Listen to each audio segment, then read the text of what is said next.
හුඬුව පොඩි කියලා අද හැල්ලු කළාට මුළු ගමකම බඩගින්න නිව්වේ මමයි.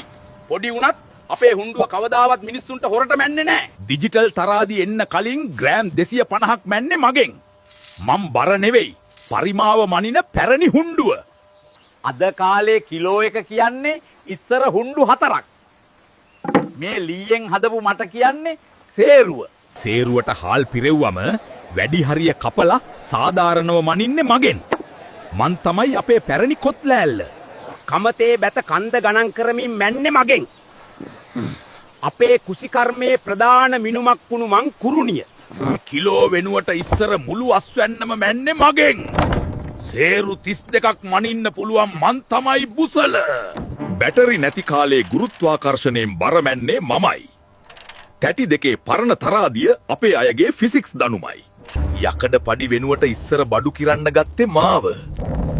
කළු ගලින් හැදුවත් මේ පඩිගල හරියටම නිවැරදි. අද ටේප් එකෙන් මැන්නට යෝධ දාගැබ් හැදුවේ මගෙන්. මං අඟල් 18ක් දිග අපේ පැරණි රියන් කෝදුව. ඒ ළඟට ඕනේ මොකද්ද කියලා පහලින් කමෙන්ට් කරන්න. මේ වීඩියෝ එකට ලයික් කරලා ෂෙයාර් කරන්න.